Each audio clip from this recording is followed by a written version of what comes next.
అందరికి నమస్కారం. నేను శిరీష. ముందుగా అందరికి శ్రీ పరాభవనామ సంవత్సర ఉగాది శుభాకాంక్షలు. ప్రస్తుతం మనతో పాటు ఉన్నారు ప్రముఖ ఆధ్యాత్మికవేత్త జ్యోతిష్య పండితులు రవిశంకర్ శర్మ గారు. గురుగారితో మాట్లాడదాం. నమస్కారం గురుగారు. గురుగారు, ముందుగా మీకు ఉగాది శుభాకాంక్షలు అండి. యూట్యూబ్ ప్రేక్షకులకి ఎవరైతే మనల్ని ఆదరిస్తున్నారో వారందరికీ కూడా వచ్చినప్పటికీ ఈ యొక్క పరాభవ సంవత్సర శుభాకాంక్షలు. వారి మనసులో ఉన్నటువంటి ప్రతి ఒక్క కోరిక ఈ యొక్క శ్రీ పరాభవనామ సంవత్సరలో నెరవేరాలని చెప్పి కోరుకుంటున్నాను. గురుగారు, ప్రతి ఒక్కరికి ఉగాది అనగానే జాతకాలు గుర్తుకొస్తాయి. ఈ సంవత్సరం మాకు ఎలా ఉంటుంది, ఎలాంటి జాగ్రత్తలు తీసుకోవాలి, రాజయోగం ఎలా ఉంది, శత్రువుల నుంచి ఎలా ఉంది, ఎలాంటి కెరియర్ డెవలప్మెంట్స్ ఉంటాయని ప్రతి ఒక్కరు ఆసక్తిగా ఎదురు చూసుకుంటారు. సో ముఖ్యంగా చూసుకుంటే ద్వాదశ రాశిలో అయిన తులారాశి వారికి ఈ సంవత్సరం నవగ్రహాల ప్రభావం ఎలా ఉంటుందంటారు? ఎలాంటి జాగ్రత్తలు తీసుకుంటే వీళ్ళ కెరియర్ బాగుంటుందంటారు? తప్పకుండా ఈ సంవత్సరం ఈ రాశిలో ఉండే తులారాశి వారికి వచ్చినప్పటికీ ఆదాయం, రాజపూజ, అవమానాలు ఎలా ఉన్నాయనేది చూద్దాం. ముఖ్యంగా వచ్చినప్పటికీ తులారాశి వారికి మనం గమనించినట్లయితే ఆదాయం 5, అదేవిధంగా వ్యయం 14గా ఉంది. అదేవిధంగా రాజపూజ వచ్చినప్పటికీ 6గాను, అవమానం వచ్చినప్పటికీ 3గా ఉంది అన్నమాట. ఈ రాశిలో ఉండేటువంటి వారికి మనం ఓవరాల్గా ఒక సంవత్సరంలో చూసుకున్నట్లయితే 2 హాఫ్స్గా అక్టోబర్ వరకు ఫస్ట్ హాఫ్ గాను, అంటే ప్రథమార్థంగాను, అక్టోబర్ తర్వాత ద్వితీయార్థంగాను మనం చూసుకున్నట్లయితే అక్టోబర్ ముందు జరుగుతున్నటువంటి గ్రహస్థితిలో ఉన్నటువంటి మార్పు చేర్పులు అదేవిధంగా ఎటువంటి ఫలితాలు ఇస్తుందని చూద్దాం. శని యోగకారకమైనటువంటి స్థితిలో ఉన్నాడు. అది వృత్తిపరంగా, వ్యాపారపరంగా అనుకూలంగా ఉంటుంది. బలమైనటువంటి స్థానంలో ఉన్నటువంటి శని యోగాన్ని ఇవ్వగలుగుతున్నాడు ఈ రాశిలో ఉండేటువంటి వారికి. కానీ ఖర్చు పట్టేటువంటి విషయంలో అధికమైనటువంటి ఖర్చు వ్యయకారకంగా ఉంటుంది. అంటే డబ్బు అనేది విపరీతంగా ఖర్చు అవ్వటం అనేది కొంచెం ఎక్కువ ఖర్చు అవుతూ ఉంటుంది. అది మనకు కనపడుతుంది. ఆదాయ వ్యయాల్లోనే వ్యయం అనేది ఎక్కువగా ఉంది. ఈ వ్యయానికి ఈ సంవత్సరంలోనే వచ్చినప్పటికీ డిసెంబర్ 5వ తారీఖున మారేటువంటి రాహు యొక్క మార్పు వచ్చినప్పటికీ ఎడిషనల్గా జాయిన్ అవుతున్నది. తద్వారా వ్యయం అనేది ఇంకా పెరిగిపోతున్నది. ఈ సంవత్సరం గురువు భాగ్యస్థానాల్లో మంచి స్థానంలో యోగకారకమైనటువంటి స్థానంలో ఉన్నాడు. రాబోతున్నటువంటి ఈ పరాభవన సంవత్సరంలో జూన్ 2వ తారీఖున తన యొక్క మార్పు అనేది, గురువు యొక్క మార్పు జూన్ 2వ తారీఖున భాగ్యస్థానం నుంచి రాజ్యస్థానంలోకి మారబోతున్నాడు. అదేవిధంగా రాజ్యస్థానంలో ఉచ్చస్థానంలో ఉండబోతున్నాడు. తద్వారా ఉద్యోగపరంగా అనుకూలంగానే ఉంటుంది. కాకపోతే మునుపుటంత అనుకూలత అనేది ఉండదు అన్నమాట. కాకపోతే ఈ సంవత్సరంలో వీరంతా అధైర్యపడాల్సినటువంటి అవసరం కూడా లేదు.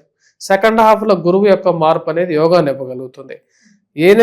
ఏది ఏమైనప్పటికీ కూడా ఈ సంవత్సరం ధైర్య, సాహస, లక్ష్మి అనే విధంగా ఈ రాశిలో ఉండేటువంటి వారికి అనుకూలమైనటువంటి ఫలితాలు ప్రథమార్థంలో పొందగలుగుతారు.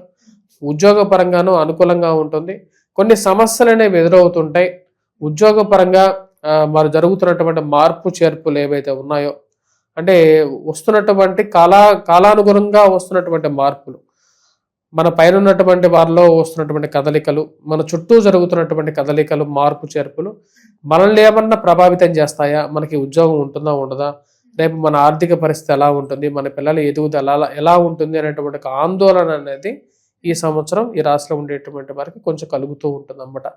అది కూడా ఫస్ట్ హాఫ్లో ఏమి ప్రభావం ఉండదు. ఎందుకంటే జూన్ వరకు కూడా గురువు యోగాన్ని ఇస్తున్నాడు.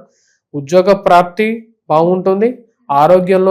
ఆరోగ్యంలో అనుకూలంగా కూడా ఉంటుంది. ఎందుకంటే జన్మరాశిని గురువు వీక్షిస్తున్నాడు అన్నమాట. సో తద్వారా వచ్చినప్పటికీ వయోవృద్ధులకు కూడా అనుకూలంగా ఉంటుంది. అదేవిధంగా సంతాన ప్రాప్తి గురించి ఎవరైతే ప్రయత్నం చేస్తున్నారో వారికి కూడా అనుకూలంగా ఉంటుంది ఫస్ట్ హాఫ్లో. అదేవిధంగా సంతాన ప్రాప్తితో పాటు వివాహం గురించి ప్రయత్నం చేసినటువంటి వారికి వివాహ యోగం జరుగుతుంది. విద్యార్థులకు విద్యాబుద్ధుల సంబంధితమైన విషయాల్లో కూడా అనుకూలమైనటువంటి ఫలితాలు అనేది పొందగలుగుతారు ఈ రాశిలో ఉండేటువంటి వారికి.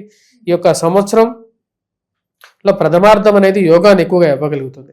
సెకండ్ హాఫ్లో అంటే మెయిన్గా అక్టోబర్ నుంచి ఏం జరుగుతున్నది, ఏం మార్పు వస్తున్నది అంటే, అక్టోబర్ నుంచి జూన్లో మారినటువంటి గురువు ఏమవుతున్నాడంటే మంచి ఇంకా యోగకారకమైనటువంటి స్థితిలోకి వస్తున్నాడు అన్నమాట. అక్టోబర్లో రాజ్యస్థానం నుంచి లాభస్థానంలోకి అనుకూలమైనటువంటి స్థానంలోకి వచ్చినప్పుడు బంధువులు, స్నేహితులు మరియు అదేవిధంగా వ్యాపార పరంగా కూడా ఎదుగుదల రావటం అనేది ఒక మంచి పరిణామంగా మనం చెప్పచ్చు.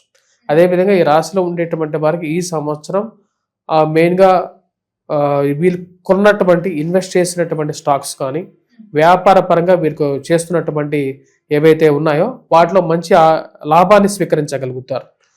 అదేవిధంగా విద్యా సంస్థల్లో పనిచేస్తున్నటువంటి వారు కానీ, బుక్ స్టాల్స్లో పనిచేస్తున్నటువంటి వారు, బుక్ షాప్ యజమానులు కానీ, హోటల్స్, టీ స్టాల్ యజమానులు వీరందరూ కూడా వచ్చేటప్పటికి వారి జీవితంలో అంటే ఆ యొక్క పీరియడ్లో మెయిన్గా వచ్చేటప్పుడు October, November, December to January కూడా వచ్చేటప్పటికి అక్టోబర్ ఎండింగ్ నుంచి గురువు అతిచార స్థితిలోకి తన యొక్క మార్పు జరుగుతుంది. ఆ యొక్క పీరియడ్లో ఫైనాన్షియల్గా ఎర్న్ చేయగలుగుతారు. వాళ్ళు కొన్నటువంటి ఇంతకుముందు ఇన్వెస్ట్ చేసినటువంటి స్టాక్స్లో కానీ భూమిలో కానీ మంచి రేటు పలకటం అనేది ఒక మంచి పరిణామంగా చెప్పొచ్చు. ఈ యొక్క సంవత్సరంలో సెకండ్ హాఫ్ కూడా కొంచెం అనుకూలంగానే ఉంటుంది.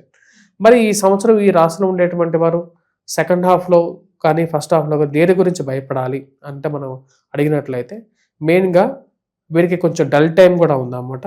ఉండేటువంటి డల్ టైం ఎప్పుడంటే ఎగ్జాక్ట్గా చెప్పాలి అంటే జూన్ 2 నుంచి స్టార్ట్ అవుతుంది, అక్టోబర్ వరకు కొంచెం డల్గా ఉంటుంది ఈ సంవత్సరం.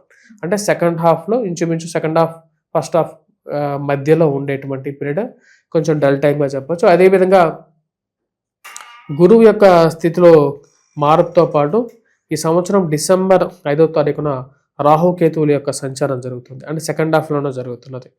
ఆ సెకండ్ హాఫ్లో జరిగేటువంటి మార్పులు కొంచెం ఎఫెక్ట్ చేస్తాయి వీరిని. మెయిన్గా ఎక్కడ ఎఫెక్ట్ చేస్తాయంటే ఇన్వెస్ట్మెంట్ చేసినటువంటి సెకండ్ హాఫ్లో డిసెంబర్లో మీరు ఏదైనా కొనాలి అని చెప్పి ప్రయత్నం చేసినట్లయితే ఆ పీరియడ్లో కొంచెం జాగ్రత్తగా కొనాలి. అంటే హౌస్ పర్చేజ్ చేయాలనుకున్నా సరే సెకండ్ హాఫ్లో డిసెంబర్ తర్వాత ఆ డాక్యుమెంట్స్ని 1-2 సార్లు చెక్ చేసుకున్న తర్వాత చేయాలి. వీరికి గృహయోగం అనేది కూడా ఈ సంవత్సరం ఉంది, సొంత గృహయోగం ఉంది. అదేవిధంగా వాహనం కొనాలని చెప్పి చేసేటువంటి ప్రయత్నాలు కూడా లాభించే విధంగా ఉంటుంది. మరియు అదేవిధంగా పిల్లల సంతాన ప్రాప్తి గురించి ప్రయత్నం చేసేటువంటి వారికి సంతాన యోగం అనేది కూడా ఈ సంవత్సరం పొందగలుగుతారు. ఈ సంవత్సరం ఈ రాశిలో ఉండేటువంటి వారికి అనుకూలమైనటువంటి ఫలితాలు ఉన్నప్పటికీ సెల్ఫ్ డ్రైవింగ్లో జాగ్రత్తగా ఉండాలి. ఎందుకంటే రాహు అర్ధాష్టమ స్థితిలోకి వస్తున్నాడు. అర్ధాష్టమ స్థితిలోకి డిసెంబర్ 5వ తారీఖున వచ్చేటువంటి రాహు ఇంచుమించు అర్ధాష్టమ శని ప్రభావాన్ని ఇస్తాడు. అంటే అర్ధాష్టమ శనిలో ఎలాగైతే ప్రాబ్లమ్స్ ఏర్పడతాయో అంటే మెయిన్గా హౌస్, అదేవిధంగా మన యొక్క ఆర్థికమైనటువంటి మూలాల మీద దాని యొక్క ప్రభావం అనేది ఉంటుంది. కాబట్టి ఆ యొక్క మూలాల మీద కొంచెం జాగ్రత్తగా మన యొక్క దృష్టిని కేంద్రీకరించి ఉన్నట్లయితే సరిపోతుంది. డిసెంబర్ తర్వాత నుంచి కొంచెం జాగ్రత్తలు అనేవి తీసుకోవాలి. సెల్ఫ్ డ్రైవింగ్లో మెయిన్గా జాగ్రత్త అనేది తీసుకోవాలి. గురుగారు, ముఖ్యంగా ఈ రోజులలో చాలా మందికి ఆర్థిక ఇబ్బందులు ఎక్కువ ఉంటున్నాయి, అప్పుల బాధలు. సో ఈ సంవత్సరంలో వీళ్ళకి అప్పుల బాధలు తీరే ఛాన్సెస్ ఉన్నాయి అంటారా? ఈ సంవత్సరం ఈ రాశిలో ఉండేటువంటి వారికి అప్పుల బాధలు తీరడానికి అవకాశం ఉంది. ఎందుకంటే గురువు నాట్ ఇన్ ఎ బ్యాడ్ పొజిషన్లో లేడు, మంచి స్థానంలోనే వస్తున్నాడు అన్నమాట. ఉచ్చ స్థానంలో కూడా 10th పొజిషన్లో అయితే ఉచ్చ స్థానంలోకి చెప్పచ్చు. రాజ్యస్థానంలో ఉచ్చ స్థానంలోకి వస్తున్నాడు. కెరియర్ పరంగా కొన్ని అడ్వాంటేజెస్, అచీవ్మెంట్స్ కూడా వీళ్ళు ఎక్స్పెక్ట్ చేయడానికి ఉంది. అక్టోబర్ తర్వాత అది మంచి ఫలితాలు కూడా ఇవ్వగలుగుతుంది. అప్పులు ఏవైతే ఉన్నాయో అవన్నీ తీరటానికి, అదేవిధంగా ఈ సంవత్సరం ఈ రాశిలో ఉండేటువంటి వారికి మెయిన్గా ఒక అడ్వాంటేజ్ కూడా ఉంది. ఏంటంటే సింహరాశిలోకి కుజుడు వక్రగతిలోకి వెళ్తున్నాడు అన్నమాట.